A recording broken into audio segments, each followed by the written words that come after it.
오늘은 반려동물을 떠나보낸 뒤 많은 슬픔을 겪게 되는 이 조용한 아픔에 대해서 이야기해 보려 합니다. 바로 펜로스 증후군입니다. 겉으로 보기에는 강아지나 고양이를 잃은 슬픔 정도로 보일 수 있지만 실제로 그 안에 들어가 보면 이 감정은 결코 가볍지 않습니다.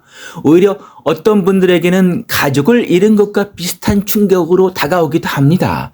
왜냐하면 반려동물은 그저 함께 사는 동물이 아니라 매일 함께한 가족이자 친구였기 때문입니다. 말이 통하지 않아도 내 감정을 알아봐 주던 존재, 기쁜 날에도 곁에 있었고 힘든 날에도 조용히 내 옆에 있어 준 존재, 그런 아이가 어느 날 갑자기 사라진다는 것은 생각보다 훨씬 큰 상실로 남게 됩니다. 오늘은 이 펜로스 증후군이 정확히 무엇인지, 사람이 왜 이렇게 힘들어질 수밖에 없는지, 그리고 그 아픔을 어떻게 견디고 이겨내야 하는지를 차분히 이야기해 보겠습니다. 먼저 펜로스 증후군이란 반려동물의 죽음이나 이별 이후에 나타나는 심리적, 정서적, 때로는 신체적인 고통을 말합니다. 단순히 슬픈 것을 넘어서 허무함, 죄책감, 무기력, 불면, 우울감, 갑작스러운 눈물이 흐르죠. 집중력도 저하됩니다. 당연히 식욕도 변화가 오겠죠. 이런 것이 함께 나타날 수 있습니다. 어떤 분은 집안이 너무 조용해서 견디기 힘들다고 하시고, 어떤 분은 아직도 문 쪽을 보면 아이가 들어올 것만 같다고 하십니다. 또 어떤 분은 밥그릇을 차마 치우지 못하고 산책 시간을 떠올릴 때마다 가슴이 무너진다고 말씀하십니다. 이런 반응은 이상한 것이 아닙니다. 아주 자연스러운 슬픔의 과정입니다. 그런데 주변에서는 종종 시간 지나면 괜찮아질 거야, 그 동물이잖아, 또 키우면 되지, 이런 말을 쉽게 하기도 합니다. 하지만 이것은 잘못된 것입니다. 이런 말은 슬픔을 겪는 사람들에게는 큰 위로가 되지 못합니다. 왜냐하면 그 사람에게는 단순히 반려동물 한 마리를 잃은 것이 아니라 매일의 습관과 이 정서적인 연결, 삶의 한 부분 자체가 사라진 것이기 때문입니다. 특히 만약에 혼자 지내시면서 반려견이나 반려묘와 함께 생활하셨던 분이라면은 이 정서적으로 반려동물에게 큰 위로를 받아오신 거거든요.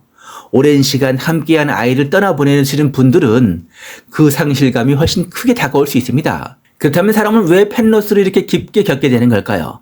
첫 번째는 반려견이 삶의 일상이었기 때문입니다. 아침에 눈 뜨면 가장 먼저 보던 존재, 퇴근하고 돌아오면 가장 먼저 맞았던 존재, 밥 주고 씻기고 산책하고 쓰다듬고, 이 모든 것이 매일 반복되던 일상이었습니다. 근데 그 일상이 갑자기 끊기면 마음은 물론이고 몸까지도 이 빈자리를 크게 느끼게 됩니다. 두 번째는 조건 없는 애정을 받았던 기억 때문입니다. 사람 관계는 복잡할 수 있습니다. 오해도 있고 계산도 있고 상처도 있습니다. 하지만 이 사람이 아니라 반려동물은 내가 힘들 때 말없이 곁에 있어주고, 내가 울고 있을 때도 이유를 묻지 않고 옆을 지켜줍니다. 그런 존재를 잃는다는 것은 그 자체로 정서적 기반 하나가 무너지는 일이겠지요. 세 번째는 죄책감 때문입니다. 펜로스를 겪는 많은 분들이 이 생각을 하십니다. 내가 조금만 더 빨리 병원에 갔더라면, 그때 다른 선택을 했더라면, 마지막 순간에 더 잘해줄 수 있었는데, 이런 생각은 슬픔을 더 깊게 만들고 자신을 계속 괴롭히게 만듭니다.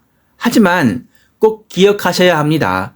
대부분의 보호자분들은 그 순간에도 최선을 다하고 계셨습니다.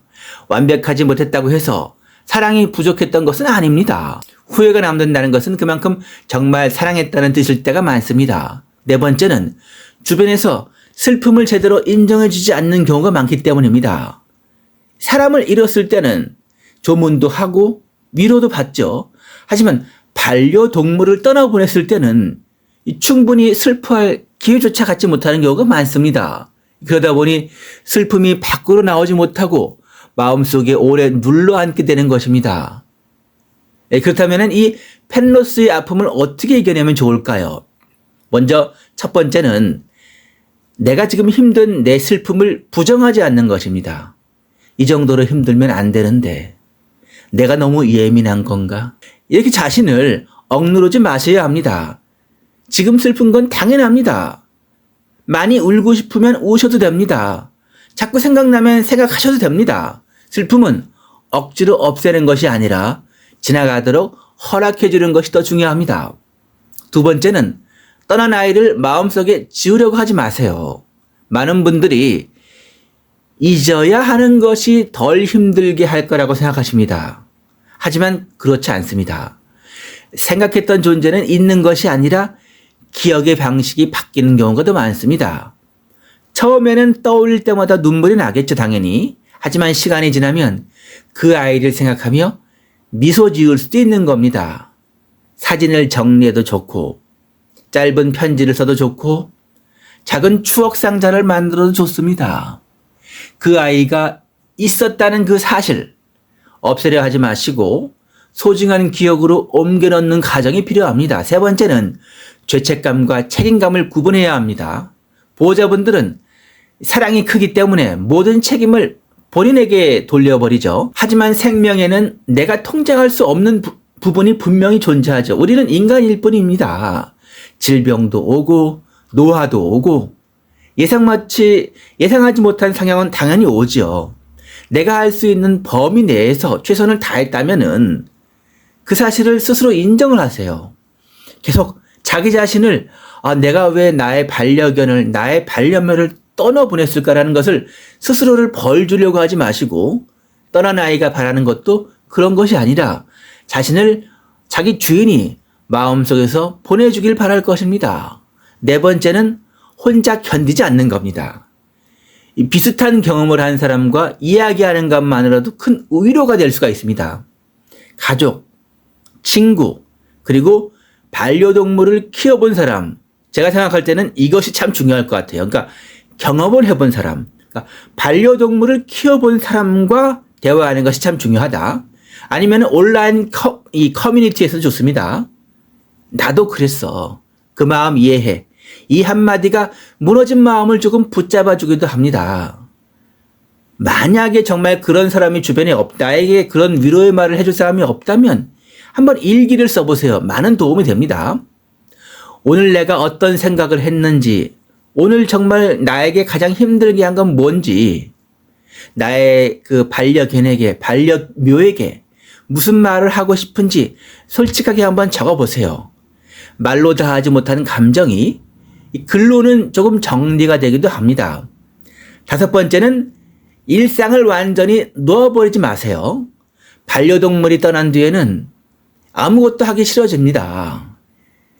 집에만 있고 싶고 의욕도 사라지고, 하지만 아주 작은 것부터라도 다시 일상을 붙잡아야 합니다. 밥을 챙겨 드시고 잠을 자려고 노력하시고, 굉장히 중요한 것은 햇볕을 쬐셔야 합니다. 짧게라도 밖을 걸어보는 거, 이런 기본적인 생활이 무너진 마음을 조금씩 회복시키는 데 도움이 됩니다. 여섯 번째는 갑자기 외롭다 그래서 새로운 반려동물을 막 서둘러서 드리려고 하면 안 됩니다. 물론 어떤 사람한테는 새로운 아이를 맞아들이는 게 위로가 될 수 있겠지만, 아직 충분히 애도하는 것이 끝나지 않은 상태에서 갑자기 빈자리를 다른 반려동물로 채우려고 하면은 그것이 오히려 더 크게 자신을 혼란스럽게 만들 수가 있습니다.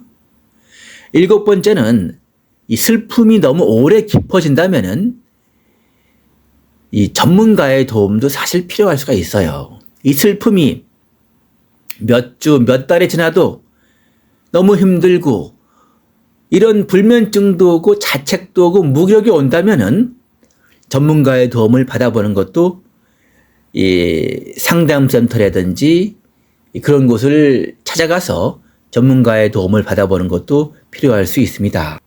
혹시 펜로스를 겪으신 적이 있으시다면은 또 그 시간을 어떻게 겪으셨는지 조심스럽게 나눠주시면 감사드리겠습니다.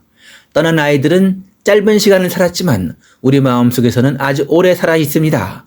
시청해주셔서 진심으로 감사드리겠습니다. 구독과 좋아요, 알림 설정을 꼭 부탁드리겠습니다. 이 채널을 운영하는 데 큰 힘이 됩니다. 감사드립니다.